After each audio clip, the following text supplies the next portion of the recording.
ایک روٹی والے کا واقعہ میں نے آپ کو سنانا ہے، اور یہ بڑے ہی مشہور و معروف بزرگ سے منسوب واقعہ ہے۔ حضرت ابو بردہ رضی اللہ تعالیٰ عنہ راوی ہیں کہ حضرت ابو موسیٰ اشعری رضی اللہ تعالیٰ عنہ کی جب وفات کا وقت قریب آیا تو انہوں نے اپنے بیٹوں سے کہا کہ اے بیٹو، روٹی والے کو یاد رکھنا۔ پھر یہ واقعہ خود ہی بیان کیا کہ وہ روٹی والا کون تھا۔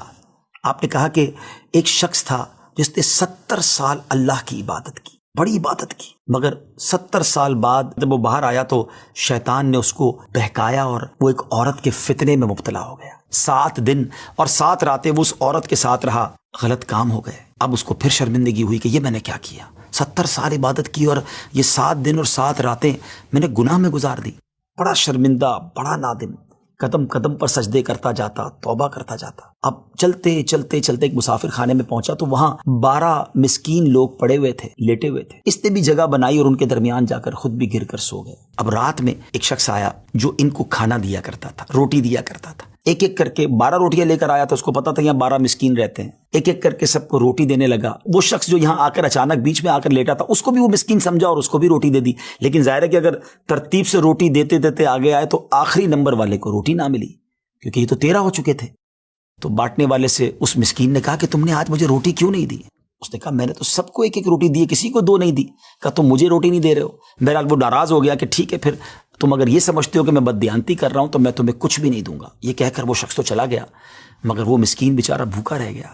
اب وہ شخص جس نے ابھی توبہ کی تھی، پہلے 70 سال کی عبادت بھی کی ہوئی تھی، اس کو خیال آیا کہ میری وجہ سے اس مسکین کو روٹی نہیں ملی ہے۔ بھوک اسے بھی بڑی تھی مگر اس نے وہ روٹی اسے دے دی۔ شدید بھوک لگی ہوئی تھی، رات بھر بھوک میں تڑپتا رہا اور اسی بھوک کے عالم میں صبح اس کا انتقال ہو گیا۔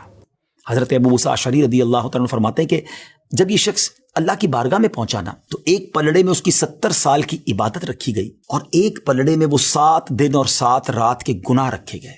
تو فرمایا کہ وہ گناہ جو تھے وہ 70 سال کی عبادت سے آگے بڑھ گئے، یعنی اب اس کے لیے گویا حکم ہو سکتا تھا کہ وہ جہنم میں جائے، مگر ان 7 دن کے گناہوں کے سامنے وہ روٹی رکھی گئی، اور اس روٹی کی برکت سے، کیونکہ وہ اخلاص کے ساتھ ایثار کی گئی تھی، مسکین کی مدد کی گئی تھی، وہ 7 دن کے بڑے بڑے گناہ معاف کر دیے گئے اور وہ جنت میں چلا گیا۔ پھر آپ نے اپنے بچوں سے کہا بیٹا روٹی والے کو یاد رکھنا۔ ناظرین، یہ واقعہ واقعی دلوں کے تار چھیڑ دیتا ہے۔ 2 باتیں سیکھنی ہیں کہ بعض اوقات کچھ لوگ کہتے ہیں یار میں نہیں بہک سکتا، میں تو بڑے اچھے ماحول میں ہوں۔ نہیں جناب، شیطان نے بڑوں بڑوں کو بہکا دیا ہے۔ ہمیں اپنی صحبتیں اچھی کرنی ہوں گی، اللہ کریم سے شیطان کے مقابلے میں پناہ مانگنی ہوگی اور اپنے آپ سے ڈرتے رہنا ہوگا کہ نہیں میں بھی گناہوں میں مبتلا ہو سکتا ہوں، مجھ سے بھی کوئی بڑا گناہ کہیں نہ ہو جائے۔ توبہ کرتے رہیں، ڈرتے رہیں، خوف رکھیں اور اچھی صحبت اپنائیں۔ اور دوسری بات، صدقہ جو ہے نا وہ گناہوں کو مٹا دیتا ہے۔ صدقہ اللہ کی بارگاہ میں بڑا پسندیدہ ہے۔ غریبوں کی مدد کرنا یہ اللہ کو بڑا پسند ہے۔ ہمیں بھی چاہیے کہ وقتاً فوقتاً اپنے غریب پڑوسیوں، غریب رشتہ داروں، غریب مسلمانوں کی مدد کرتے